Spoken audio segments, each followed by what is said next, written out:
All right, Alice, you can go.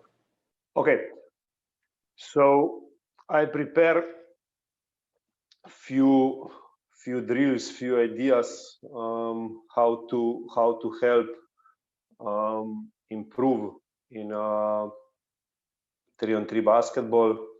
So as we see, if you can go on the first slide now, down, yes, this one, thank you.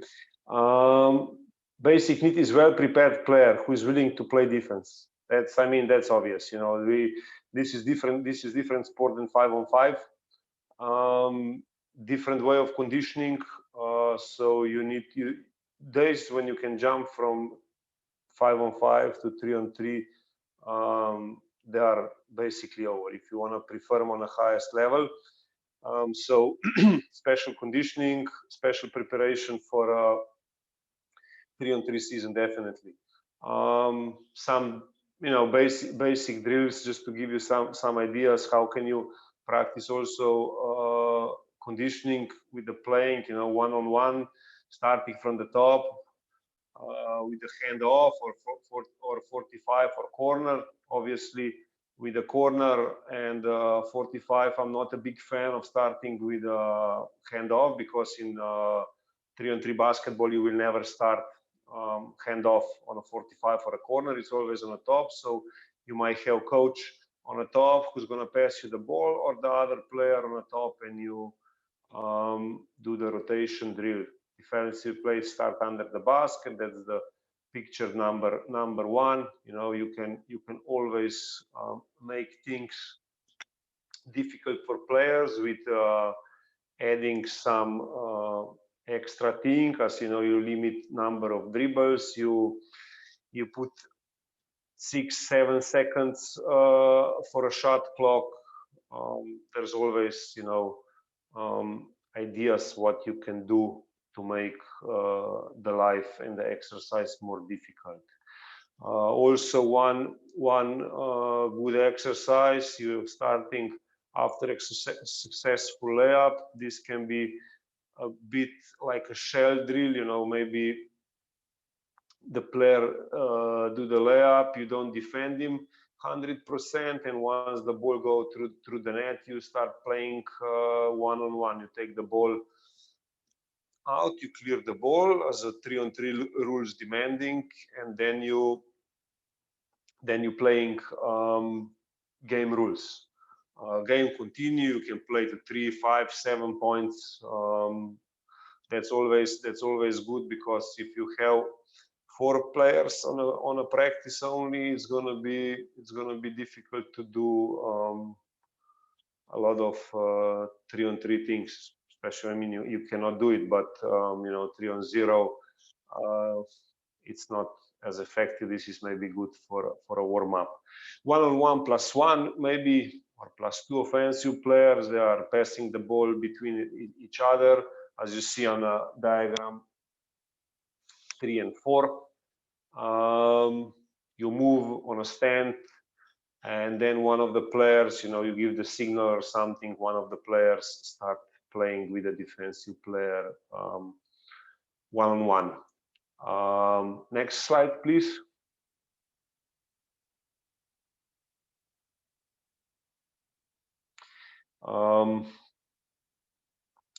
Three players, one-on-one drills, continuous drills, warm-up drills, offensive.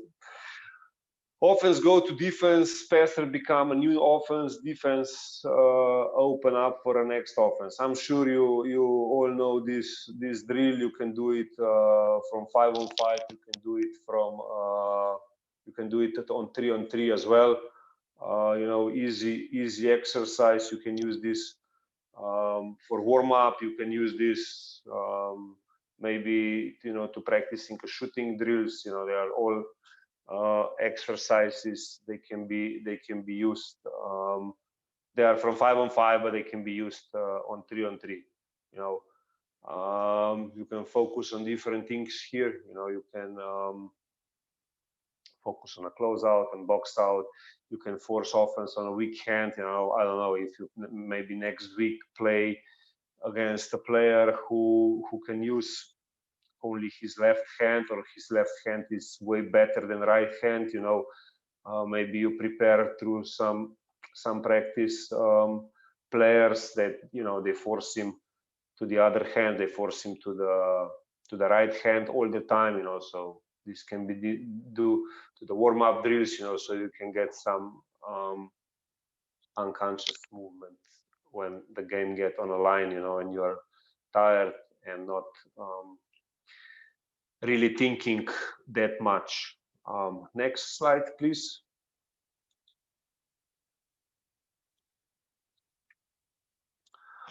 Two on two, of course, that's always good to play, always good for conditioning as well. You know, I write normal 2 on 2. Always start from the top with the hand off, respecting the 3 on 3 rules. Mixed players, you have guards playing against centers. You go, you know, center and a guard. You know, just try to do some different lineups and see how the team gonna react, because you never know who you're gonna face on a court, making things more difficult. Always, you know, you can limit the dribbles, you can limit number of passes, you can limit time for the offense. Maybe you say you want to avoid the pick and roll, you want to next time you want to force the pick and roll, you know, just be creative and make things more difficult for the players, get him a little bit out of the comfortable zone. Solving problems, can practice 2 on 2, you know, you don't need 6 players to that. Pick and roll, backdoor cuts, off ball screens, you know, if you need an extra passer, coach can always be an extra passer here. So mix teams, try different lineups, you know, if you have six players on a roster, try who's getting well together. So you know, practice is the best way to do that. 2 on 2, you can run some shell drills as well. Defense start under the basket, close out, and then you can go either to 1 on 1 or 2 on 2. You know, and I'm always saying make things more difficult with extra limits. As I was saying before, you know, time, dribbles, passes. You know, you can limit this every time. And we have one more slide with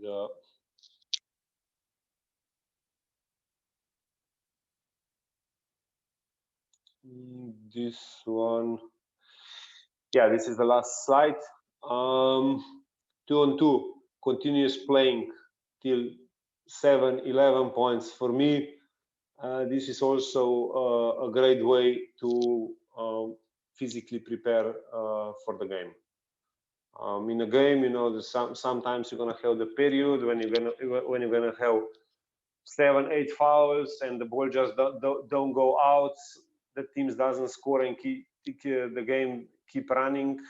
So you need to be prepared to go, you know, at least 2 to 3 minutes without stopping and not jeopardizing your defense on that.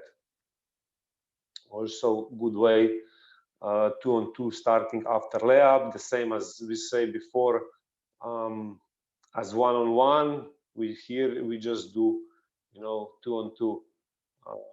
One guy is making layup, the other guy is, you know, not playing the 100% defense, but once that ball go through the net, you know, it's a live game.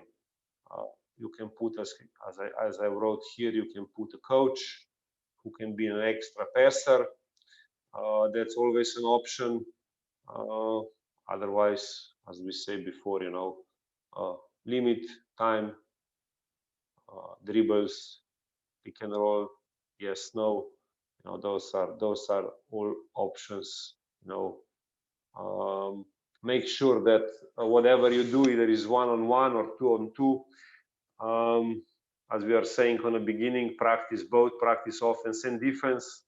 Don't just say, you know, today we're gonna practice offense or today we're gonna practice defense. That first of all, it's not fun, and second of all, you are wasting your time for one thing when you can do both things at the same time.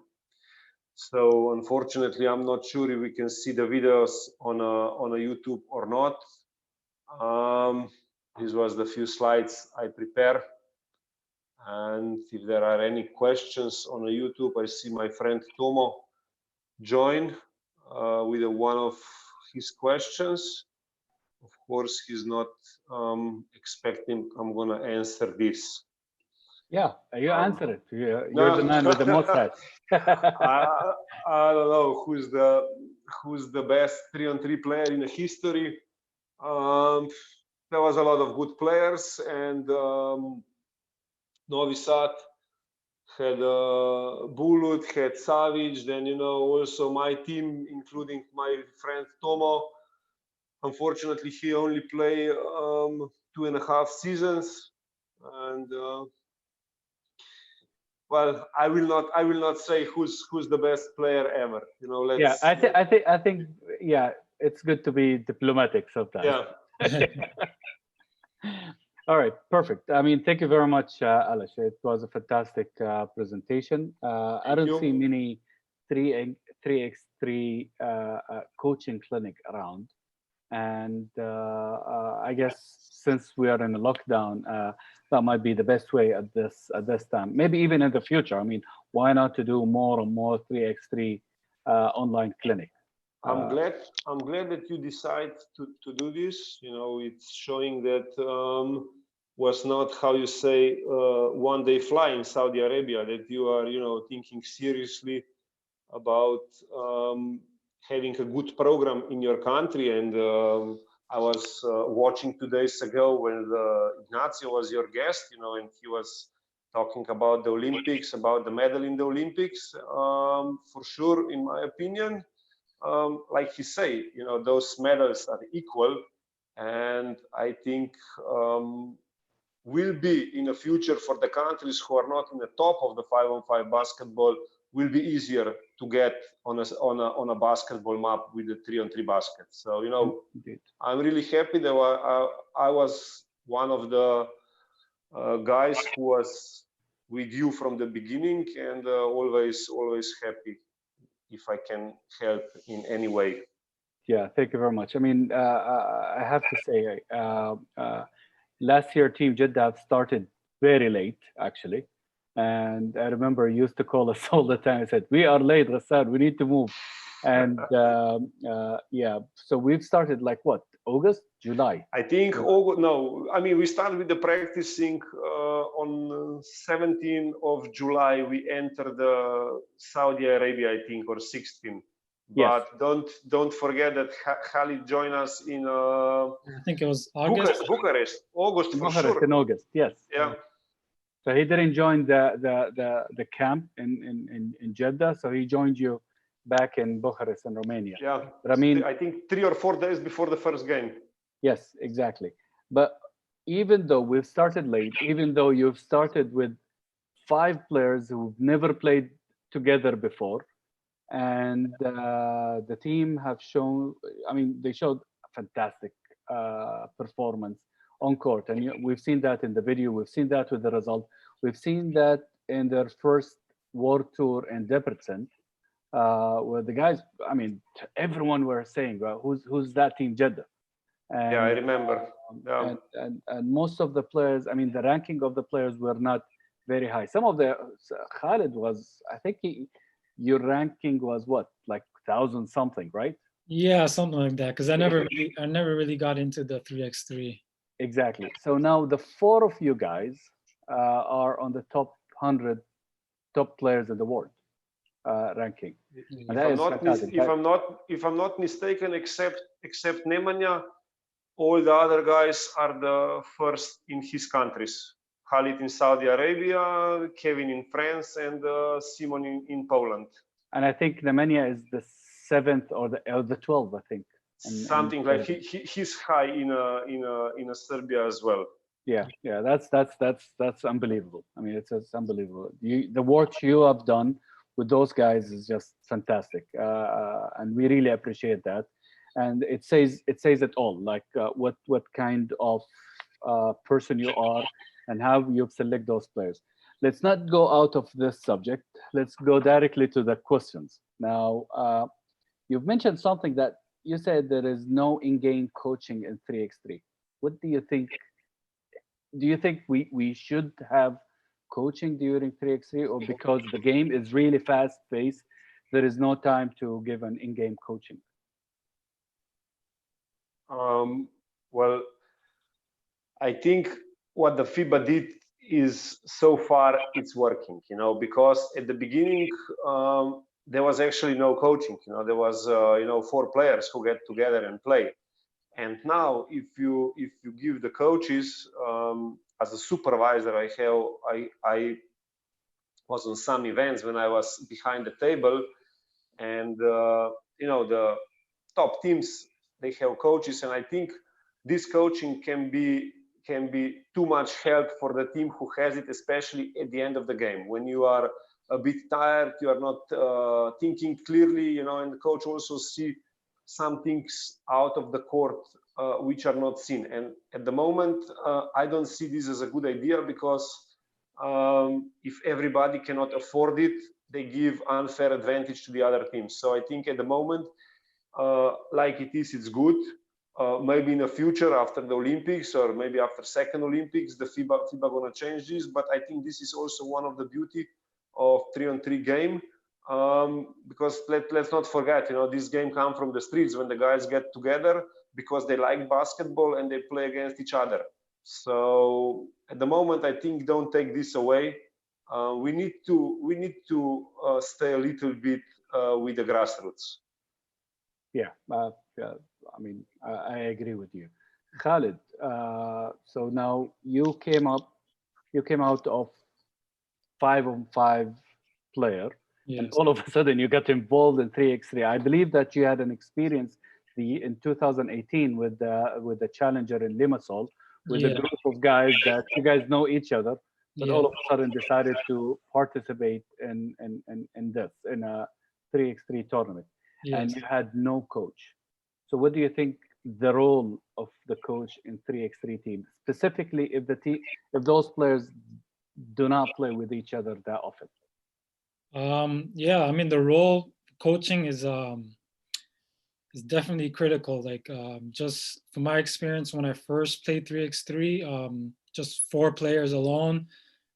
We didn't really have much plays. We didn't have much guidance from a coach, and to have Alish there, he really helped us in terms of what we needed to do, just reminding us. And because he's outside looking in, he can definitely see more than what we see, because we're just on the court playing the games, right?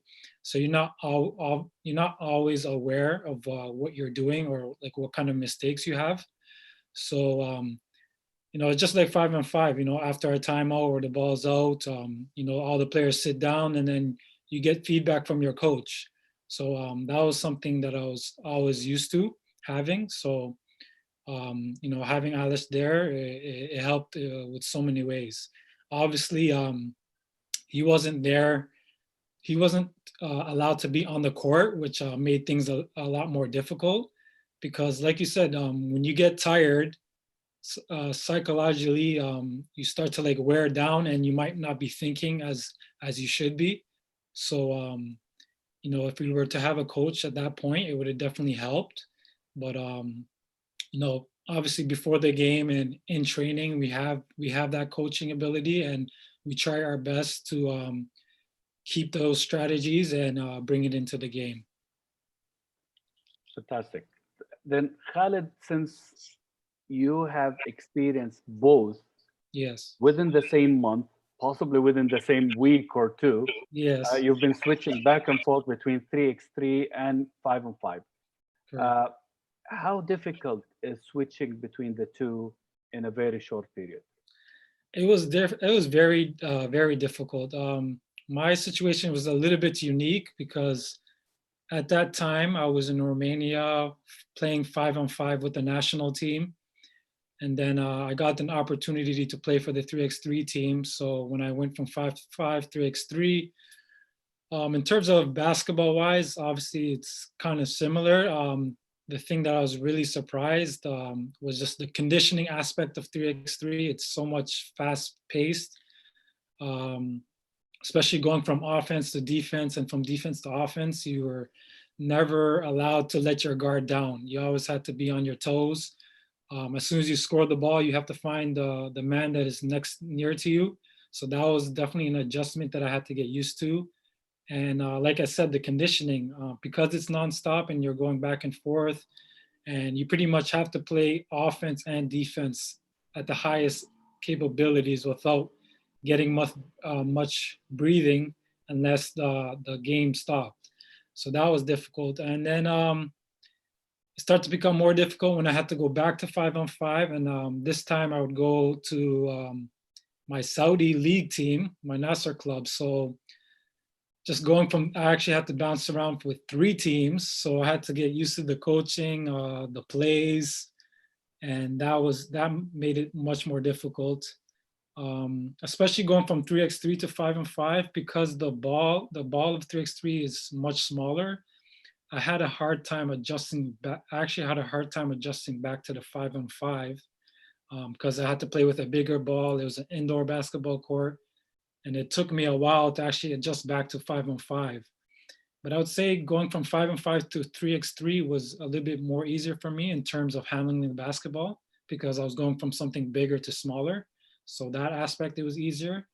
But no, it was definitely hard adjusting between the both, because they both have different characteristics and different style of play. Yeah, yeah, and I think I've attended one of the games right after you came off from a 3x3 Jeddah team, and Yeah. I could tell. I mean, you were missing 3 points. Yes, yes, it was difficult. It was really Yeah. difficult. Yeah. And everyone were blaming us, telling us, "See, you guys have." Yes, yeah, exactly. I actually had the management teams like, "Oh, is everything okay with Khalid? What's going on?" And then it took me about 2 weeks to really get used to back to going to 5-on-5. Okay, all right. Yeah, and after 2 weeks, you've been back with me. Yes, and then after 2 weeks, I go back to 3x3. Yeah, so it was very difficult. Yeah, it was a tough season. I'm really thankful of all the amazing work you've done, Khalid, Thank you. last year. I mean, we've achieved a lot from Team Jeddah as well as the national team 5-on-5, national team of Saudi Arabia. You were a crucial member in both teams. Thank you. And so here comes the question, Alish. Khalid was talking about, he was surprised with the conditioning that the 3x3 sports, the players need to have particular specific condition. Beside practices, how can you manage the conditioning of those players during the game? Okay, during the game, substitutions.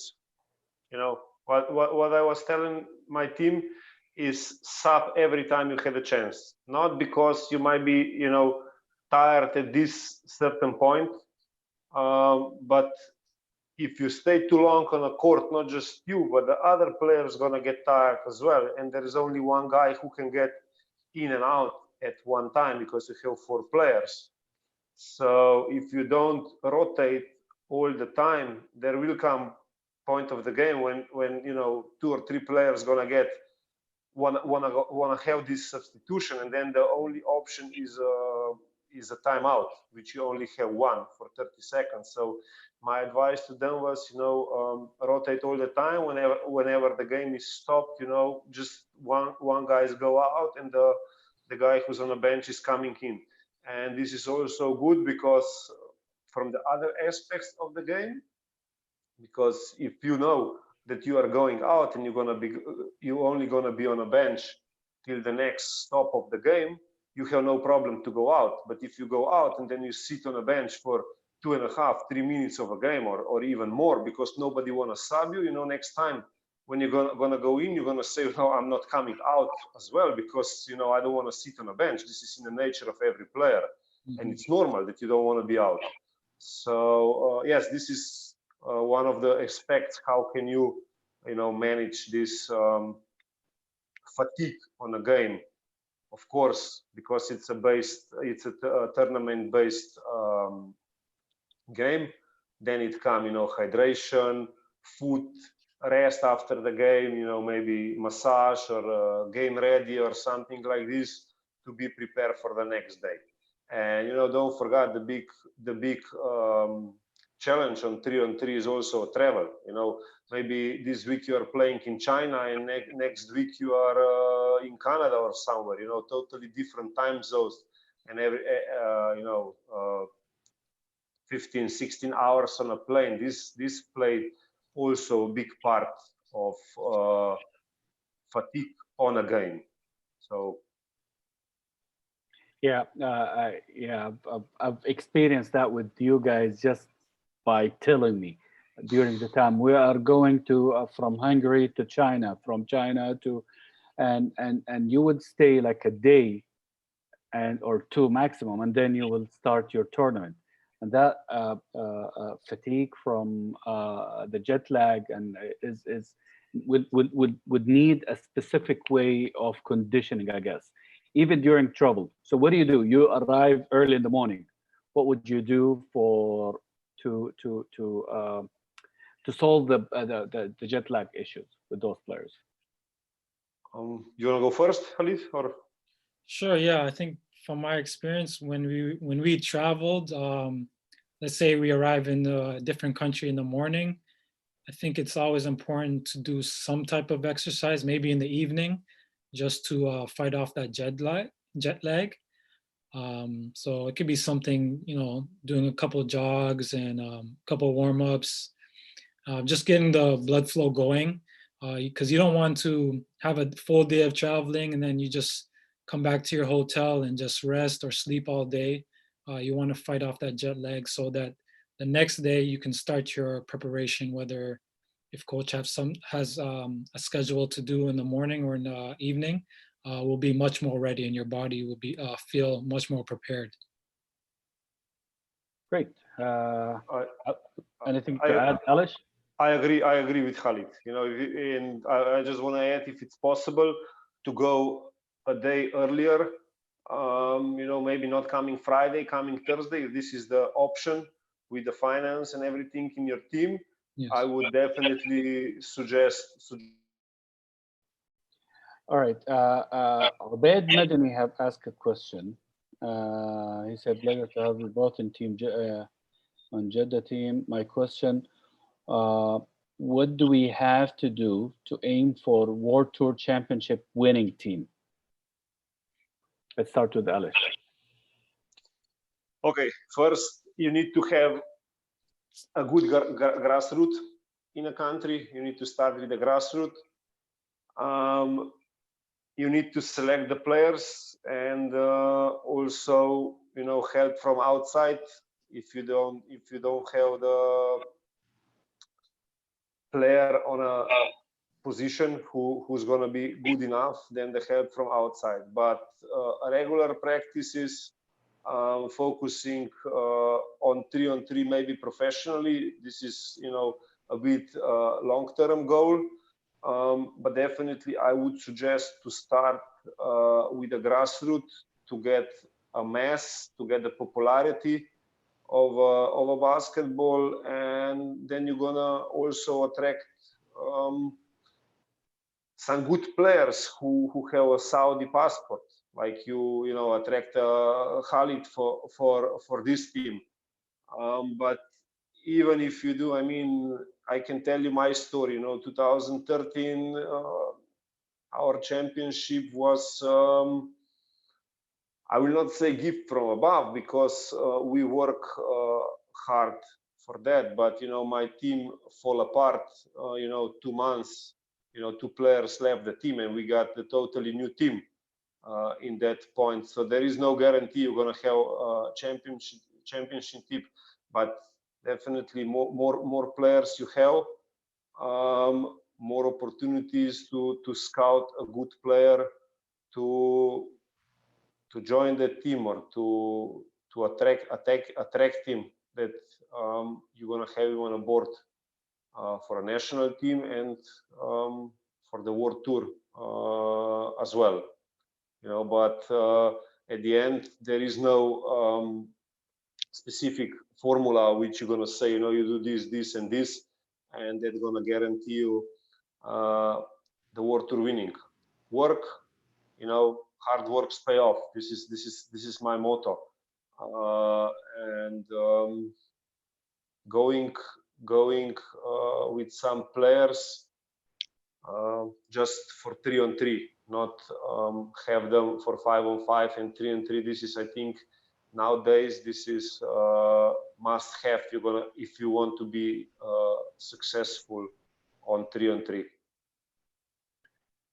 Yeah, I guess the things that you've mentioned, I guess it's quite important. However, if we want to talk about this, you know, Saudi Arabia, so since you know, we're focusing in a way about how can we develop the 3x3 in Saudi Arabia. And since Khalid, you've played in Saudi Arabia for what, couple of years now, and you've seen so many Saudi players. What do you think we need to develop the game in the country? Like Alish said, you know, it starts with the organization first, the country, the sports authority, just to have a base so that the players can get good training in. So once you get that, just continuing to go, improve off of that, and eventually, when you can get a core group of players that you can always count on to form a team, then you just build off of experience. Like with anything else, right? You need to have that experience playing together, getting to know the game, and just building off of that. You don't want to make too many changes within the team because then you're pretty much have to start all over again. So I think once you can get those core players to represent the country, then you start to build off of that. And then obviously when you have a good coach around, you start to put everything together, and you know, it just comes down to the hard work and continuous repetition with each other, and building off of that. Yeah. Okay. Ibrahim al-Sheikhi have written something over here. And so Ibrahim al-Sheikhi was Dr. Ibrahim al-Sheikhi. He's currently a doctor. Congratulations for that. And he was the GM of Team Jeddah, and he is the technical committee member. He said, "Good night, everyone. Glad to see you all. Would like to pay tribute to the great work which presented by the sincere coach Alish with the team and his classy dealing and great respect with every member. I would like to pay tribute to the great and amazing members of the team and the wonderful teamwork, especially the creative Captain Khalid, Abdul Jabbar, all members of the distinguished team, and the effective role in the great results. Thanks to Alish, Khalid, Naminia, Kevin, Simon, Turkey, and I guess he forgot Musa as well, because Musa joined the team a bit late in one of the challengers. Join us in LA, yes. Yes, he joined in LA. And thank you very much, Ibrahim. I think Ibrahim have played a good role being around with you guys. He helped you in a way. He helped me in a way. Mhm. So do you think? I mean, I know the 3x3 is not a money generator to teams that are playing. Maybe the top 5-6 teams in the world, they make some money, some good money, but not the rest, right, Alish? Yeah, at the moment, yeah, it's. I mean, if you don't have a sponsor, you need to perform to get paid. To win, to get money, right? No, not just to win second, third, fourth, and on a world tour, also the fifth place give you some money. And top team, for example, I think 2 years ago I saw the numbers. Novi Sad made 250,000 USD in a season. Yeah. But yeah, they've been performing. They've been winning every single world tour in that year. Yeah. So you don't win, you don't get paid in this sport at the moment. There is not a lot of teams who have sponsors. It's getting better. year by year. But at the moment, yeah, you need to be on the top to get money. Yeah, and I guess this is why the top basketball players are playing basically 5-on-5 or making more money on 5-on-5, or let's say more guarantee money in 5-on-5, not switching to 3x3. And this is a challenge. I mean, to get more and more top or high level players to join 3x3. And maybe if more sponsors get involved to this kind of sport, sponsoring team, involving municipalities and to sponsor the teams of their cities and pay those players. Maybe that might be the situation of the 3x3 might get different, or might even develop more and more. What do you think, Alish, about that? Definitely, because if you need to go to work in the morning to pay your travel to China at the end of the week, for sure you're not focused as you should be if you are dedicated only on 3-on-3 basketball. I know from my experience, I was a professional 5-on-5 player for, well, let's say, making solid money for 10 or more years, and in this time I didn't do anything else except playing 5-on-5. But when I come on 3-on-3, I had other things, which generate money for me and my family. The 3-on-3 was not, let's say, milking cow, because when we start, money was way lower than was here. We started because we like it, and then we've been lucky to win 2013, 2016, and not just get money back, which we invest, but get something, let's say a salary or something for what we've been doing. Definitely, like you say, if there is a strong sponsor, if there's somebody who can guarantee some kind of money, it makes things much easier. Yeah. Because the players can be focused on the things they want to do. But when the young players are asking me, I know when I was playing in France and in Greece, there was questions, when you visit the school, oh guys, how much money you made? No, none of us start because thinking how much money we're gonna make. We all start because we enjoy this. I know I started enjoying basketball because of the friends I made around 5-on-5 basketball I'm talking, and 3-on-3 was also in the beginning. I was staying in 3-on-3 not because I made 4,000 USD winning the challenger, but because I like the basketball. I like the way we play. I like the guys who was in the team, and I also like the atmosphere around 3-on-3. This kept me so long till my 43 years in age in a basketball. So, yeah. Khalid, would you switch from 5-5 to 3x3 if the money is right? See, that's a tough question. Very tough question. Yeah. It depends on a lot of factors because, with 5-on-5, most of the times, the players are locked in maybe 8 months, 9 months, 10-month contract, and they have that guaranteed money coming in. So it really depends on what direction 3x3 goes in terms of the sponsorships and what they can bring value to the players. But I had a good experience playing both of them. I really enjoyed it. At the end of the day, it's basketball, right? I enjoy playing basketball. So, whether it's 5-on-5, 3x3, they both kind of bring value to me. So, yeah, it just depends on what type of guarantee that they can bring to the players, obviously. Fantastic. I know we're going through tough times these days with COVID-19 pandemic and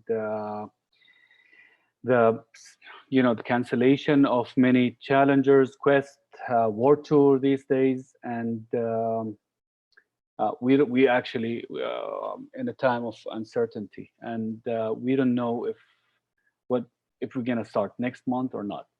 Um, what are your thoughts, Alish, about this? What do you think? I mean, we know that 3x3 requires lots of trouble.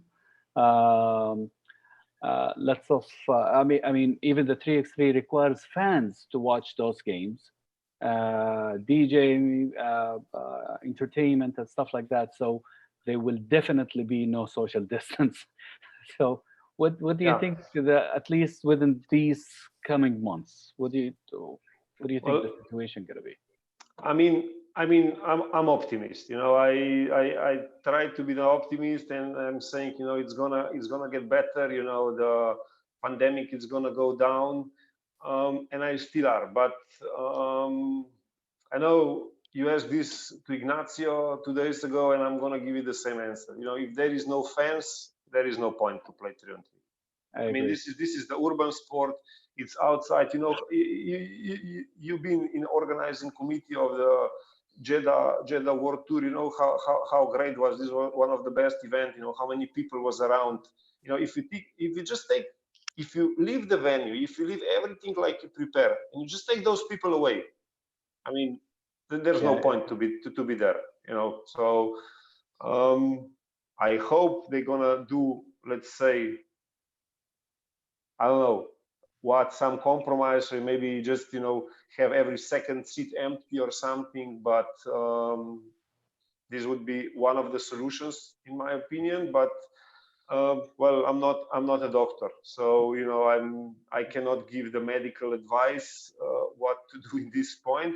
I just wish that we get back to normal and we can start with this. But like you are mentioning, the health is of course the number one priority to everybody. yeah. And I guess the same for you, Khaled. I guess you missed the game. We've been, I guess, just walking around, not hooping at all. Yeah. And you're in the UK. We are actually in Scotland right now. Yes, I'm in Uh, Scotland right now. Yeah, I mean, it's been very difficult. No one knows what's going on right now. Everybody just kind of hoping for the best right now, hoping that we can see some progress with the pandemic that's going on right now so that we can get back to what we've been doing. But in the meantime, I've been just trying to stay in shape as much as possible. Obviously, I don't have access to a gym, so I haven't been doing much basketball stuff. The only thing I've really been doing is just dribbling the ball outside. That's pretty much all I can do. And just trying to maintain my conditioning and trying to improve my strength. I have like a couple bands and skipping ropes. But yeah, that's pretty much the only thing I'm limited to doing right now. yeah, tough times, tough times. Very tough. I do have a basketball. You can see it's right over here, and it needs some air. So basically, I couldn't even dribble with it. So so anyway, so I decided to put it right over there. Anyway, guys, I have one last question over here. It said, "Is it true if from Wild Film Band? Is it true if one player on 3x3 lost focus and I guess stamina, will this cause the losing the match? I guess." So if one player lost focus, is out of stamina, do you think that might cost you the game, Alish? It might, not necessarily. You still have two other players on the court. You have one guy who can substitute that player. I saw some games when the teams won only with the three players. But yeah, if the game is close and you lost the focus, you do maybe, let's say, a stupid foul, and they have two free throws and a ball possession. Yes, they definitely they can cost you a game. I mean, it's still 21. It's not a lot of room for a mistake in this game. When was the time when I think Kevin was injured in one of the tournaments, and the three guys were playing? Which tournament was that? Was it Canada? LA or Canada? Canada. Yeah. Yeah. So yeah, that's I guess it was tough. Khaled, you were over there, right? Yes, it was in Edmonton, I believe. Yes, it was in Edmonton. How difficult was that to just the three of you playing the whole game? It was very difficult. Well, what you have to understand is, Kevin was our big man at that point, so we were playing pretty much with three guards. I think it would have been a little bit different if maybe if we had a big, we could have adjusted, but obviously we had to change our style of play because we couldn't really play inside as much as we can. And Kevin had an outstanding season. He was great for us inside. He was pretty much our first option if we needed to score the basket. So we definitely it was hard to adjust and overcome that. So yeah. Yeah, great. So I guess this is it. No more questions, and I just wanted to have a final word from you, Khalid, before we wrap this up. Regarding specifically, Final word before we wrap this up. Anything? I just wanted, well, thank you for inviting me to the seminar. It was good to hear from Alish again and his philosophies, especially with the defensive end. And thanks for everybody tuning in, the people that wanted to learn more about 3x3. And yeah, thank you for having me here. Thank you, Khalid, for being with us. Alish, any final words? Thank you very much to have me here. I hope we at least get some people to think a bit more about 3-on-3 and maybe join 3-on-3. Was good to see you and Khalid after a long time. And I hope we can get back to our work, that we beat this pandemic at the end of the day. Hope so.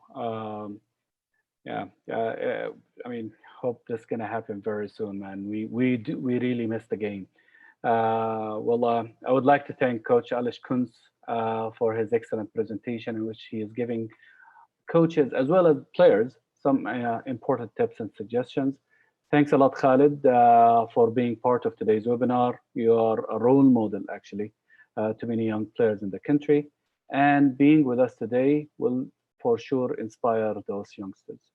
So our next seminar is this coming Friday, the 15th of May, with my friend Maximilian Glass, who's a FIBA 3x3 Event Senior Associate, and he's an expert in the field of 3x3 event management. He will be talking about 3x3 event management and operation. Lastly, I hope we all unite to fight this pandemic and save lives by simply staying home and act responsibly. Stay safe and salam alaikum.